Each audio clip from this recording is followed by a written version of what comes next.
Assalamualaikum warahmatullahi wabarakatuh. Selamat siang dan salam sejahtera untuk kita semua.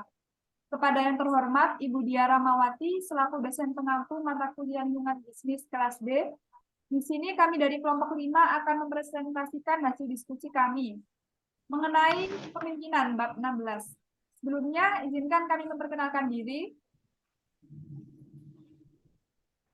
Perkenalkan, nama saya Devi Fridayanti, NPM 001. Rosida, NPM 006. Perkenalkan, nama saya Nadia Bisa Fikri, NPM 10.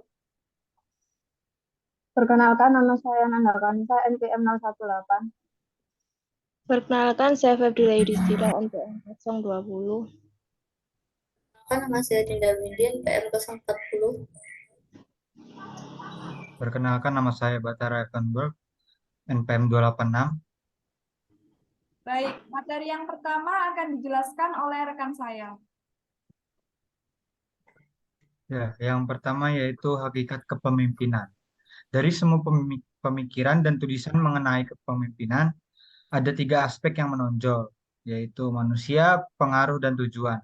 Kepemimpinan ini dijalankan oleh manusia, melibatkan penggunaan pengaruh dan digunakan untuk mencapai tujuan.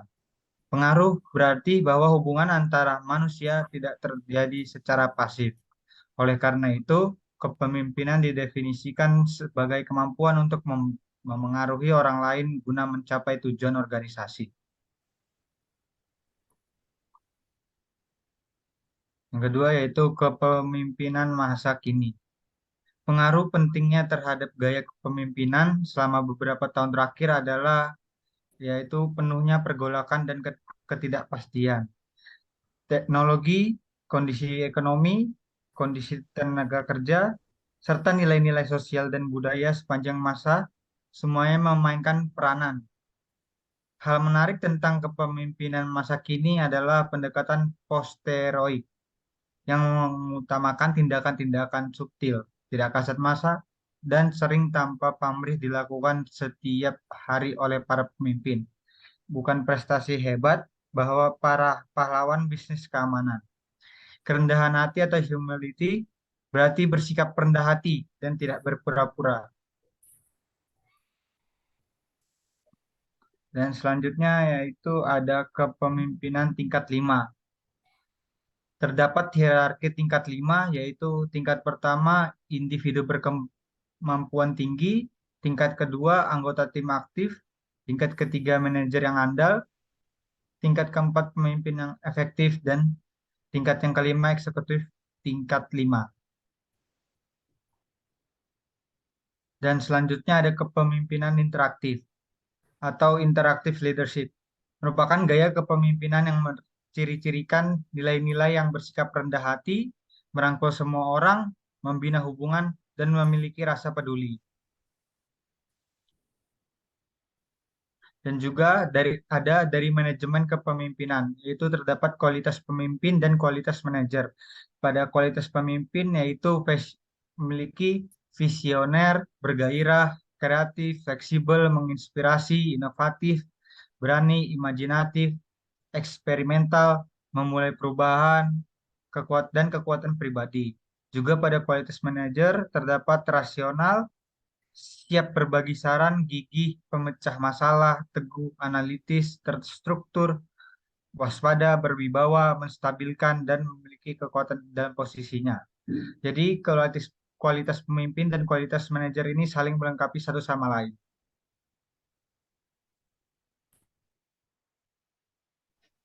Selanjutnya adalah pendekatan perilaku. Pendekatan perilaku dibagi menjadi 2 perilaku kepemimpinan utama. Yang pertama yaitu perilaku berorientasi pada tugas dan yang kedua adalah perilaku berorientasi pada manusia. Pendekatan perilaku sendiri dibagi menjadi 2 yaitu dalam penelitian Ohio State dan penelitian Michigan. Penelitian Ohio State mengidentifikasi 2 perilaku utama yaitu pertimbangan dan struktur permulaan. Pertimbangan merupakan perilaku yang menggambarkan sejauh mana sang pemimpin memikirkan bawahan, menghargai pikiran dan perasaan mereka, serta membangun rasa percaya. Sedangkan struktur permulaan merupakan perilaku yang menggambarkan sejauh mana sang pemimpin bertugas dan mengarahkan pekerjaan bawahannya untuk mencapai tujuan bersama. Selanjutnya adalah penelitian Michigan. Penelitian ini dilakukan di Universitas Michigan di waktu yang hampir bersamaan dengan Ohio State, namun perbedaannya yaitu mereka membandingkan perilaku supervisor yang efektif dan tidak efektif. Supervisor paling efektif adalah mereka yang mengutamakan kebutuhan bawahannya untuk membangun kerja kelompok efektif dengan tujuan kinerja tinggi, atau pemimpin berorientasi kepada pegawai. Pemimpin yang paling tidak efektif disebut pemimpin berorientasi pada tugas, yaitu mereka yang cenderung memperhatikan pemenuhan jadwal, penghematan biaya, dan efisiensi produksi daripada pencapaian tujuan dan kebutuhan manusia. Next. Nah, dari hasil penelitian Ohio State dan Michigan tadi, Blake and Motion dari Universitas Texas menggagas teori dua dimensi yang disebut sebagai kisi-kisi kepemimpinan. Nah, kisi-kisi kepemimpinan ini dibagi menjadi 5 bagian. Yang pertama, manajemen tim 9,9, yang sering dianggap sebagai gaya paling efektif dan disarankan bagi pemimpin karena anggota organisasi bekerja sama untuk menyelesaikan tugas. Yang kedua, manajemen klub olahraga 1,9 terjadi ketika perhatian utama lebih diberikan kepada manusia dibandingkan dengan hasil kerja. Yang ketiga, manajemen pemenuhan kewenangan 9,1 terjadi ketika efisiensi operasi menjadi orientasi utama. Yang keempat, manajemen jalan tengah 5,5 mencerminkan perhatian seadanya terhadap manusia maupun produksi. Yang terakhir, manajemen melarat 1,1 mencerminkan tidak adanya falsafah manajemen yang berarti manajer tidak banyak menangani hubungan interpersonal atau prestasi kerja. Next. Pendekatan kontingensi. Pendekatan kontingensi dibagi menjadi dua, yaitu teori situasional Hersey dan Blanchard dan teori kontingensi Fiedler. Teori situasional dibagi menjadi 4 gaya. Yang pertama, gaya menyuruh, mencerminkan perhatian besar terhadap tugas dan perhatian kecil kepada manusia. Sedangkan gaya menjual memberikan perhatian besar terhadap manusia maupun tugas. Yang ketiga, gaya berpartisipasi merupakan gabungan perhatian besar kepada manusia dan perhatian kecil kepada produksi. Yang terakhir, gaya mendelegasikan, mencerminkan perhatian kecil kepada hubungan maupun tugas. Selanjutnya, teori kontingensi Fiedler. Titik tolak ukur teori Fiedler adalah sejauh mana gaya pemimpin berorientasi tugas atau berorientasi hubungan. Fiedler menganggap gaya kepemimpinan seseorang relatif tetap dan sulit diubah. Oleh karena itu, ide dasarnya adalah mencocokkan gaya pemimpin dengan situasi yang paling sesuai dengan efektivitas. Selanjutnya akan disampaikan oleh rekan saya. Kepemimpinan karakteristik dan transformasional. Kepemimpinan karakteristik dan visioner. Pemimpin karakteristik. Pemimpin karismatik mampu menginspirasi dan memotivasi orang untuk melakukan sesuatu melebihi kemampuannya. Para pemimpin karismatik ahli dalam seni kepemimpinan kuesioner. Visi adalah masa depan yang menarik dan ideal yang dapat dipercaya namun belum tercapai. Visi merupakan bagian penting dari kepemimpinan karismatik maupun transformasional. Pemimpin karismatik biasanya memiliki visi masa depan yang kuat yang hampir berupa obsesi dan mereka dapat memotivasi orang lain untuk mewujudkannya. Kepemimpinan transformasional dan kepemimpinan transformasional versus transaksional. Pemimpin transformasional menginspirasi pengikut mereka tidak hanya untuk mempercayai dirinya secara pribadi. Mereka mengutamakan kualitas yang tidak kasat mata untuk mengembangkan hubungan, memberikan makna lebih luas kepada berbagai kegiatan, dan mencari landasan bersama untuk mengajak pengikut dalam proses perubahan. Pemimpin transaksional unggul dalam fungsi-fungsi manajemen. Mereka bekerja keras dan bersikap toleran. Mereka mengembangkan diri karena menjalankan segala sesuatu dengan mulus dan efisien. Pemimpin transaksional banyak menekankan aspek-aspek non-pribadi dari kinerja. Mereka memiliki rasa komitmen terhadap organisasi dan memenuhi norma dan nilai. Kepengikutan. Pemimpin memang penting, namun tanpa pengikutnya tidak ada organisasi yang dapat bertahan. Pemimpin dapat membangun pemahaman tentang pengikut mereka dan cara membantu agar mereka lebih efektif. Model kepengikutan. Yang pertama, dimensi berpikir kritis dan tidak berpikir kritis. Pemikir kritis mandiri menyadari dampak perilaku mereka sendiri dan orang lain dalam mencapai tujuan. Mereka mampu mengimbangi dampak keputusan atasan dan mereka sendiri, serta memberikan kritik membangun, kreativitas, dan inovatif. Sebaliknya, pemikir tidak kritis dan bergantung, tidak memikirkan kemungkinan melebihi perintah yang ia terima, tidak ikut serta membangun organisasi, dan menerima pemikiran atasan tanpa berpikir. Yang kedua, dimensi pengikut aktif dan pengikut pasif. Pengikut aktif berpartisipasi penuh di organisasi.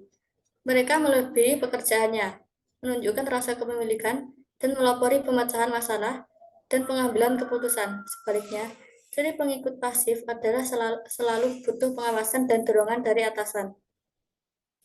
5 gaya kepengikutan. Yang pertama, pengikut terasing, merupakan pemikir kritis dan mandiri namun pasif.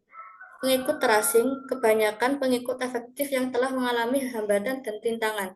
Mereka memiliki sifat sinis dan mampu berpikir kritis, namun mereka tidak ikut serta memecahkan persoalan yang mereka lihat.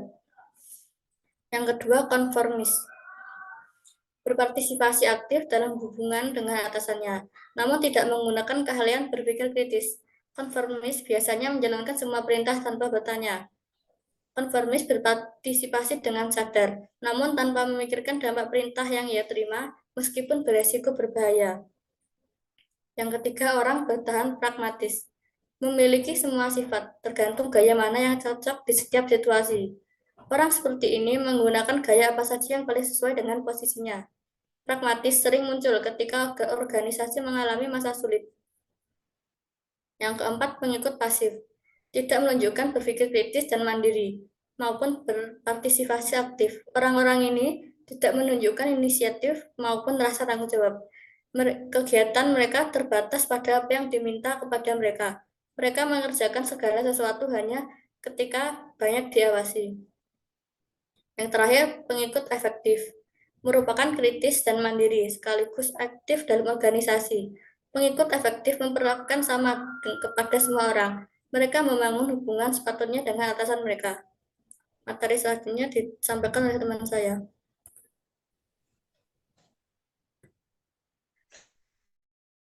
Selanjutnya, materi mengenai kekuasaan dan pengaruh. Kekuasaan adalah potensi untuk mempengaruhi perilaku orang lain, sehingga menimbulkan perubahan pada seseorang. Sedangkan pengaruh adalah dampak tindakan seseorang terhadap sikap, nilai, keyakinan, atau perilaku orang lain. Ada beberapa jenis kekuasaan. Yang pertama, kekuasaan posisi. Bentuk kekuasaan yang digunakan manajer untuk mengubah perilaku pegawai. Ada 3 jenis kekuasaan posisi. Yang pertama, kekuasaan sah. Kekuasaan yang muncul dari posisi manajemen formal di organisasi dan kewenangan yang diberikan kepadanya. Yang kedua, kekuasaan imbalan. Berasal dari kewenangan untuk memberikan imbalan kepada orang lain. Manajer dapat mengakses imbalan formal seperti kenaikan gaji atau promosi. Yang ketiga, kekuasaan hukuman. Kewenangan untuk menghukum atau merekomendasikan menurunkan jabatan pegawai, mengkritik atau mengurangi gaji jika kinerja pegawai tidak sesuai harapan. Yang kedua, jenis kekuasaan pribadi. Kekuasaan pribadi banyak muncul dari sumber-sumber internal, misalnya pengetahuan khusus atau karakteristik pribadi seseorang. Ada 2 jenis kekuasaan pribadi. Yang pertama, kekuasaan ahli. Kekuasaan yang berasal dari pengetahuan atau keahlian khusus seseorang tentang tugas yang sedang dikerjakan. Ketika seseorang benar-benar ahli, orang lain akan mengikuti rekomendasinya karena pengetahuannya yang unggul. Yang kedua, kekuasaan rujukan. Kekuasaan ini berasal dari karakteristik pribadi seseorang yang membuat orang lain memihak, menghormati, dan mengagumi hingga menirunya. Yang ketiga, sumber kekuasaan lain. Beberapa sumber kekuasaan lain yang tidak berhubungan dengan orang atau posisi tertentu. Sumber-sumber penting ini meliputi, yang pertama, ada upaya pribadi. Orang yang menunjukkan inisiatif serta menunjukkan minat belajar tentang organisasi dan bisnis sering memperoleh kekuasaan. Yang kedua, jejaring hubungan. Membangun hubungan positif dengan atasan atau orang kuat memang cara yang baik untuk mendapatkan kekuasaan. Namun, orang dengan kekuasaan terbesar adalah mereka yang membina hubungan dengan orang-orang di semua tingkat, baik di dalam maupun di luar organisasi. Yang ketiga, informasi. Informasi merupakan sumber daya bisnis utama. Orang yang memiliki akses terhadap informasi akan mengendalikan bagaimana dan untuk siapa informasi didistribusikan. Next.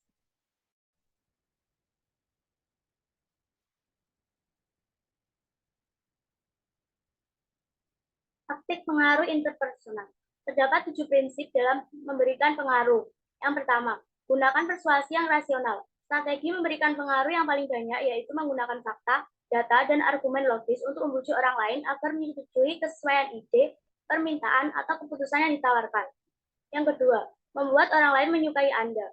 Ketika seorang pemimpin menunjukkan pertimbangan, memperlakukan orang lain dengan adil, maka orang-orang akan bersikap membantu dan mendukung pemimpin tersebut. Yang ketiga, andalkan aturan timbal balik. Aturan timbal balik yang tidak tertulis berarti bahwa pemimpin yang membantu orang lain dapat berharap orang lain akan membantu mereka sebagai balasan. Yang keempat, membangun aliansi. Berupaya menyatukan pikiran dengan orang lain untuk memikirkan cara terbaik dalam menyelesaikan suatu masalah atau pengambilan keputusan. Yang kelima, meminta apa yang Anda inginkan. Pemimpin harus menyatakan keinginan mereka secara eksplisit, karena jika tidak, mereka tidak akan memperolehnya.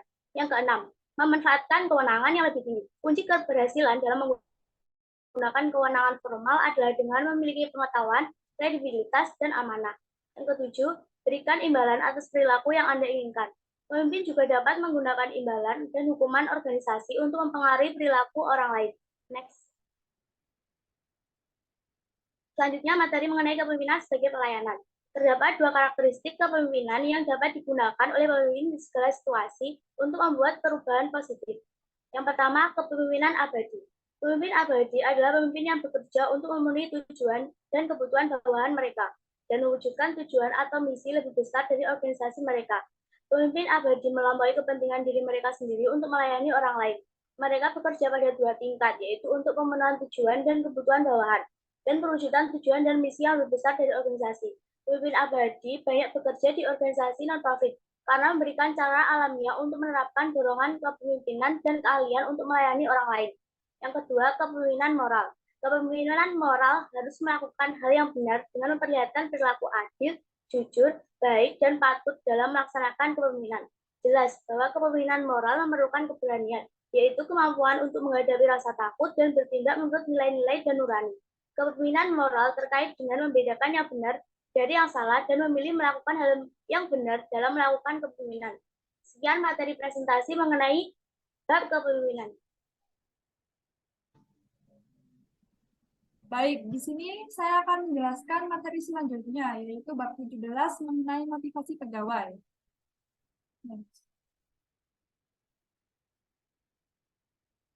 Nah, di sini ada konsep motivasi. Pada dasarnya, kita sebagai individu menjalani kehidupan dengan berbagai kegiatan, di mana kegiatan tersebut terkadang membuat kita bahagia maupun tidak. Dalam menjalankan kegiatan tersebut, tanpa kita sadari bahwa motivasi melekat pada diri kita. Motivasi sendiri memiliki definisi, yaitu kekuatan yang muncul dari dalam diri seseorang ataupun dari luar yang berguna untuk membangkitkan semangat serta ketekunan untuk mencapai sebuah tujuan. Dalam hal ini, motivasi pekerja sangat mempengaruhi produktivitasnya, dan sebagian dari tugas seorang manajer adalah menyalurkan motivasi ke arah pencapaian tujuan organisasi. Dalam hal ini, terdapat 2 penghargaan yang berguna untuk memberitahukan kepada seseorang bahwa perilaku tersebut pantas dan dapat digunakan lagi di kemudian hari. Terdapat 2 penghargaan. Yang pertama adalah penghargaan intrinsik, di mana penghargaan tersebut merupakan kepuasan yang diperoleh ketika seseorang telah berhasil melakukan sesuatu. Dan yang kedua ada penghargaan ekstrinsik, di mana penghargaan tersebut diberikan oleh orang lain. Penghargaan ini biasanya dilakukan oleh manajer kepada pegawainya, seperti kenaikan gaji dan pemberian bonus. Next. Nah, di sini ada perspektif isi pada motivasi. Teori isi menegaskan bahwa kebutuhanlah yang memotivasi seseorang dalam kehidupan seseorang. Akan mempunyai banyak jenis kebutuhan. Kebutuhan ini menjadi dorongan seseorang untuk memotivasi dirinya mencapai tujuan yang ia inginkan.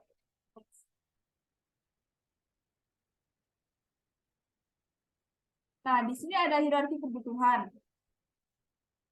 Teori hierarki kebutuhan yang dikemukakan oleh Abraham Maslow adalah bahwa seseorang dimotivasi oleh beberapa tingkatan, kebutuhan yang tersusun dalam suatu susunan. Terdapat 5 jenis kebutuhan yang dapat memotivasi seseorang dan tersusun berdasarkan kepentingannya. Yang pertama ada kebutuhan fisiologis. Kebutuhan ini adalah semua kebutuhan dasar fisik manusia, termasuk makanan, air, dan oksigen. Jika direfleksikan dalam ruang lingkup perusahaan, hal ini termasuk kebutuhan-kebutuhan seperti kenyamanan suhu udara di tempat kerja dan gaji minimum yang mencakupi untuk kebutuhan pokok. Dan yang kedua, ada kebutuhan akan rasa aman. Kebutuhan ini mencakup semua kebutuhan terhadap lingkungan yang aman dan terlindungi, baik secara fisik maupun emosi, serta bebas dari ancaman termasuk lingkungan yang tertib dan kemerdekaan dari tindak kekerasan. Dalam lingkup dunia kerja, kebutuhan ini terrefleksikan menjadi keamanan kerja, pungutan liar, dan jenis pekerjaan yang aman. Dan yang ketiga ada kebutuhan untuk diterima. Kebutuhan ini mencerminkan hasrat untuk diterima oleh lingkungan, hasrat untuk bersahabat, menjadi bagian dari sebuah kelompok, dan dikasihi. Dalam organisasi, kebutuhan ini memengaruhi hasrat untuk memiliki hubungan yang baik dengan rekan kerja, berpartisipasi dalam kelompok kerja, dan memiliki hubungan yang baik dengan supervisor. Dan yang keempat, ada kebutuhan untuk dihargai. Kebutuhan ini yaitu berhubungan dengan hasrat untuk memiliki citra positif dan menerima perhatian, pengakuan, dan apresiasi dari orang lain. Dalam organisasi, kebutuhan untuk dihargai menunjukkan motivasi untuk diakui, tanggung jawab yang besar, status yang tinggi, dan pengakuan atas kontribusi pada organisasi. Dan yang terakhir ada kebutuhan aktualisasi diri, merupakan kebutuhan untuk mengalami pemenuhan diri, yang merupakan kategori kebutuhan tertinggi. Kebutuhan ini diantaranya adalah kebutuhan untuk mengembangkan potensi diri secara menyeluruh, meningkatkan kemampuan diri, dan menjadi orang yang lebih baik. Kebutuhan ini dapat dipenuhi di organisasi dengan cara memberikan kesempatan bagi orang-orang untuk tumbuh dan mengembangkan kreativitas, serta dapat mengerjakan tugas yang menantang untuk pencapaian perusahaan. Thanks. Nah, di sini ada teori ERG. Clayton Alderfer mengemukakan bahwa sebuah modifikasi atas teori Maslow guna untuk menyederhanakan dan menanggapi kritik atas kurangnya pembuktian empiris pada teori ini. Terdapat 3 teori yang dikemukakan oleh Clayton Alderfer.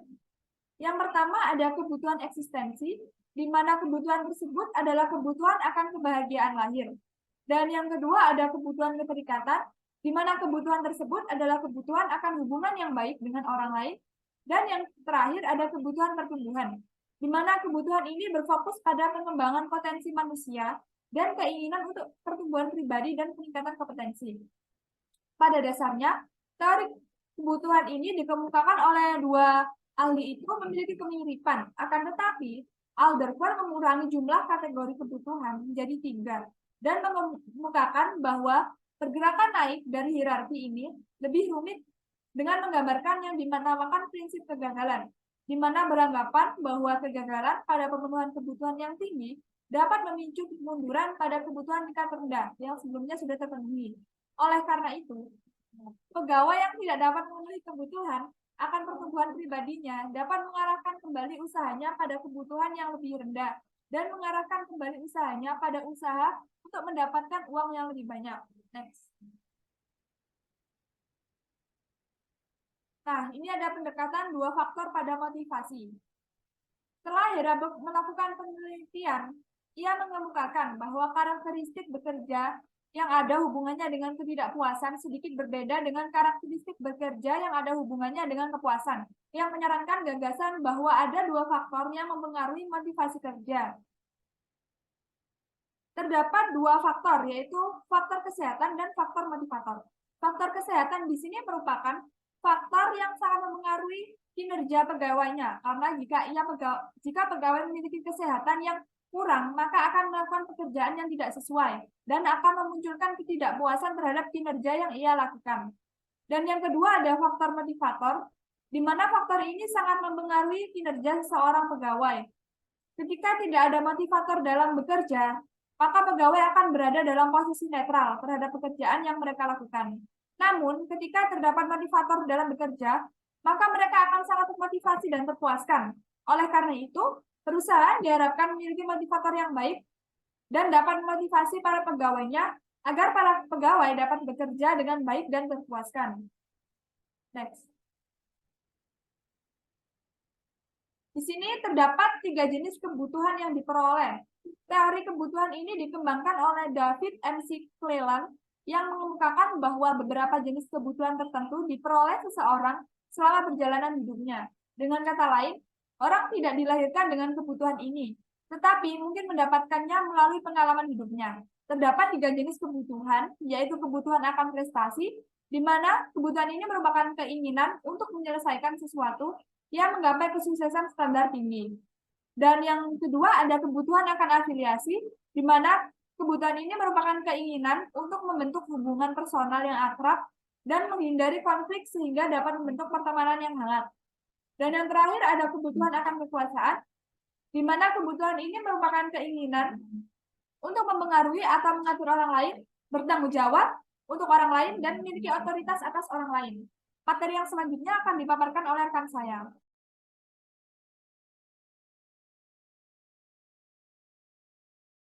Perspektif proses dalam motivasi.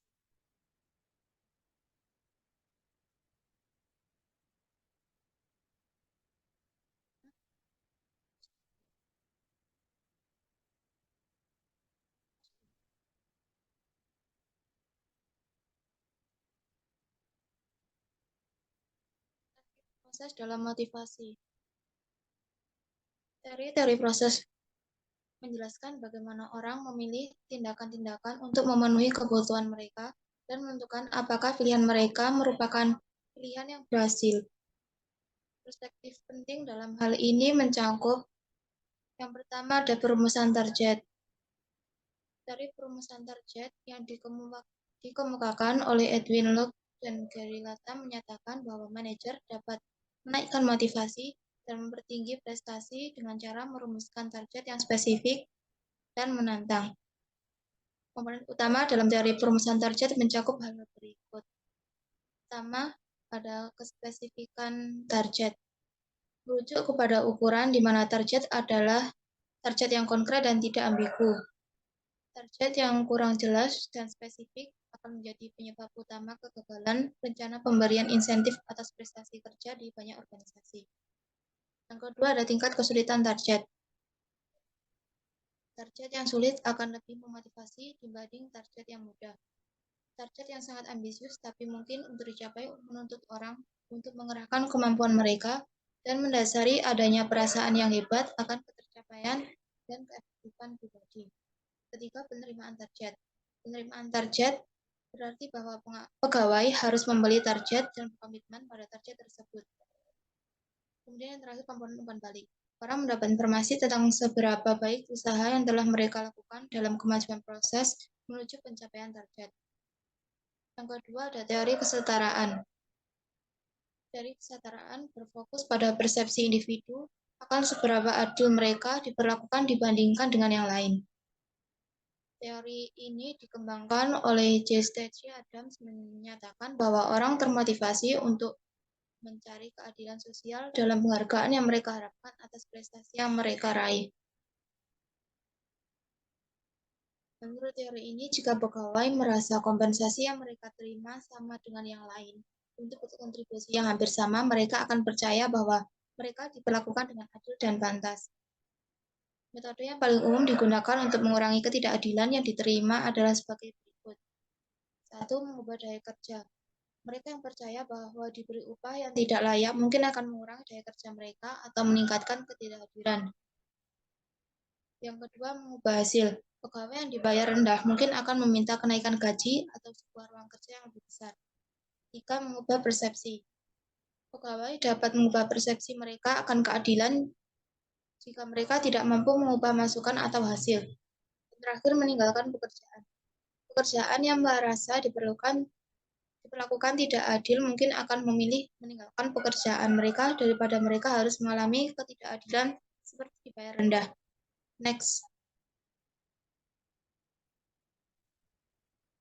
Yang ketiga ada teori pengharapan. Teori pengharapan menyatakan bahwa motivasi bergantung pada pengharapan individu mengenai kemampuan mereka dalam melakukan tugas-tugas dan menerima penghargaan yang diinginkan. Teori pengharapan tidak fokus pada pembagian jenis-jenis kebutuhan, tetapi lebih pada proses berpikir individu untuk memperoleh penghargaan. Pokok dari teori pengharapan adalah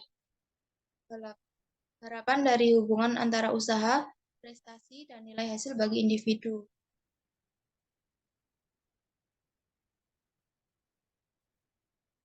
Teori pengharapan mencoba untuk tidak menjabarkan jenis-jenis kebutuhan atau penghargaan yang spesifik, tetapi hanya mencoba untuk membangun teori bahwa kebutuhan-kebutuhan itu ada dan dapat berbeda tiap individu. Next. Perspektif penguatan pada motivasi. Teori penguatan hanya melihat pada hubungan antara sikap dan konsekuensinya, serta fokus untuk mengubah atau memodifikasi sikap kerja pegawai melalui penggunaan yang tepat akan penghargaan dan hukuman. Modifikasi sikap adalah nama yang diberikan pada serangkaian teknik yang digunakan dalam teori penguatan untuk memodifikasi sikap manusia. Asumsi dasar yang memodifikasi sikap adalah hukum akibat, yang menyatakan bahwa sikap yang diperkuat secara positif cenderung akan diulang, dan sikap yang tidak diperkuat secara positif cenderung tidak akan diulang. 4 alat penguatan sebagai berikut. Yang pertama ada penguatan positif, yaitu pemberian kesenangan dan konsekuensi berhadiah sebagai kompensasi atas dilakukannya sikap yang diinginkan. Contohnya yaitu pemberian pujian untuk pegawai yang datang tepat waktu. Kedua ada pembelajaran penghindaran. Disebut juga penguatan negatif, yaitu penghapusan konsekuensi yang tidak menyenangkan yang menyertai sebuah sikap yang diinginkan. Para pegawai belajar melakukan hal yang benar dan menghindari situasi yang tidak menyenangkan. Yang ketiga, hukuman. Hukuman adalah kerugian atas hasil yang tidak menyenangkan dari pegawai. Contohnya yaitu supervisor mencaci maki pegawai yang melakukan kesalahan. Yang keempat ada peniadaan. Peniadaan adalah penarikan akan penghargaan positif. Jika lewat penerapan hukum, supervisor memberikan hasil yang tidak menyenangkan. Contohnya pemotongan kenaikan upah, bonus, atau yang lainnya. Materi selanjutnya disampaikan oleh teman saya. Baik, selanjutnya saya akan menyampaikan mengenai materi perancangan pekerjaan untuk motivasi. Rancangan pekerjaan merupakan aplikasi dari teori motivasi pada struktur kerja untuk meningkatkan produktivitas dan kepuasan. Rancangan kerja dapat dilakukan melalui beberapa pendekatan, yaitu di antara lain, yang pertama, penyederhanaan pekerjaan, rotasi kerja, perluasan kerja, pengayaan kerja, dan yang terakhir metode karakteristik pekerjaan. Selanjutnya,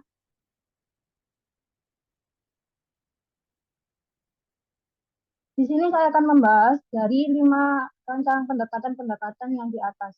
Yang pertama yaitu pendekatan penyederhanaan pekerjaan. Pendekatan ini mengejar efisiensi tugas dengan cara mengurangi jumlah tugas yang harus dilakukan oleh seorang pegawai. Dengan ini, pekerja akan memiliki lebih banyak waktu untuk berkonsentrasi dalam bidangnya. Yang kedua, perputaran pekerjaan. Rancangan pekerjaan yang secara sistematis memindahkan pegawai dari satu pekerjaan ke pekerjaan yang lainnya untuk memberikan variasi dan stimulus bagi pegawai tersebut. Selanjutnya, pemekaran pekerjaan. Rancangan pekerjaan yang menggabungkan beberapa tugas menjadi satu tugas sekaligus yang baru atau yang lebih besar. Rancangan pekerjaan ini menggabungkan beberapa tugas menjadi satu tugas yang baru dan lebih besar. Dengan ini, satu pegawai dapat memegang tanggung jawab atas 3 atau lebih pekerjaan dan akan diberikan lebih banyak waktu untuk mengerjakan pekerjaan tersebut. Yang keempat, pengayaan pekerjaan. Rancangan pekerjaan yang menggabungkan motivasi tingkat tinggi ke dalam pekerjaannya, diantaranya tanggung jawab, pengakuan, dan kesempatan untuk tumbuh dan belajar, serta melakukan pencapaian. Selanjutnya, rancangan pekerjaan untuk motivasi yang terakhir yaitu model karakteristik pekerjaan. Model karakteristik pekerjaan merupakan model rancangan pekerjaan yang berisi dimensi pekerjaan inti, keadaan psikologis kritis, dan yang terakhir kekuatan kebutuhan pertumbuhan pegawai. Saya akan membahas dimensi inti terlebih dahulu. Yang pertama, terdapat 5 dimensi yang menentukan potensi yang ada di dalam sebuah pekerjaan untuk memberikan motivasi kerja menurut Heckman. Yang pertama yaitu variasi keterampilan. Variasi keterampilan yaitu seberapa beragam aktivitas yang digunakan dalam suatu pekerjaan. Yang kedua, ciri-ciri tugas. Yang ketiga, manfaat tugas. Dan yang keempat, otonomi. Yang terakhir, umpan balik. Jadi, dalam dimensi pekerjaan ini terdapat 5 dimensi yang ada, yaitu variasi keterampilan, ciri-ciri tugas, manfaat tugas, otonomi, dan umpan balik. Yang kedua, keadaan psikologis kritis. Model pekerjaan inti yang tadi disebutkan akan lebih bermakna ketika individu mengalami 3 keadaan psikologis dalam merespon rancangan pekerjaan. Yang pertama, karakteristik variasi keterampilan, ciri-ciri tugas, dan manfaat tugas akan mempengaruhi keadaan psikologis pegawai dengan memaknai pekerjaan yang mereka alami. Yang kedua, karakteristik otonomi dapat mempengaruhi pekerja dari tanggung jawab yang dialami atas hasil dari pekerjaannya. Yang ketiga, yaitu karakteristik umpan balik dari suatu pekerjaan akan memberikan pengetahuan tentang hasil aktivitas kerja yang sebenarnya. Pengetahuan tentang hasil kerja yang sebenarnya. Dampak dari 5 karakteristik pada psikologis akan menghasilkan pribadi dan hasil yang terdiri dari motivasi kerja tingkat tinggi, sehingga dapat menghasilkan kepuasan. Yang ketiga, kekuatan kebutuhan pertumbuhan pegawai. Komponen terakhir dari metode karakteristik pekerjaan adalah kekuatan kebutuhan pertumbuhan pegawai, yang artinya bahwa setiap individu mempunyai kebutuhan yang berbeda-beda untuk berkembang. Selanjutnya, ide-ide inovatif untuk memotivasi. Cara memberikan hadiah dan hukuman masih menimbulkan kontroversi. Namun, beberapa organisasi telah menggunakan berbagai jenis kompensasi pendorong sebagai metode untuk memberikan motivasi kepada pegawainya dalam meningkatkan kinerjanya atau meningkatkan motivasinya. Terdapat 2 tren yang digunakan untuk memberi motivasi saat ini, yaitu memberdayakan orang-orang untuk memenuhi kebutuhan tingkat tinggi, dan yang kedua, memberikan makna pada pekerjaan melalui keterlibatan. Memberdayakan orang-orang untuk memenuhi kebutuhan tingkat tinggi merupakan pendelegasi dengan cara mendelegasikan kekuasaan atau wewenang pada bawahannya dalam sebuah organisasi. Meningkatkan kekuasaan pegawai dengan mempertinggi motivasi untuk mencapai tujuan. Yang kedua, memberikan makna pada pekerjaan melalui keterlibatan. Belakangan pada beberapa tahun ini, manajer telah berfokus dalam melibatkan pegawainya dalam memenuhi kebutuhan motivasi tingkat tinggi dan membantu orang memperoleh penghargaan intrinsik dari pekerjaannya, serta dapat menanamkan manfaat dan makna. Keterlibatan merupakan situasi di mana pegawai menikmati pekerjaan mereka, berkontribusi secara antusias untuk memenuhi tujuan, dan merasakan kesan kebahagiaan dan komitmen kepada organisasinya. Cara manajer untuk menciptakan pegawai yang dapat terlibat adalah dengan mengatur tempat kerja sedemikian rupa agar pegawai dapat belajar, berkontribusi, dan tumbuh. Manajer yang baik akan menyalurkan motivasi pegawai ke arah mencapai tujuan organisasi dengan memperlakukan pegawai sebagai individu yang baik dan memberikan mereka penghargaan. Cara untuk mengukur faktor yang menentukan apakah orang-orang memiliki keterlibatan dan motivasi tinggi adalah dengan Q12 yang merupakan daftar yang berisi 12 pertanyaan. Terima kasih.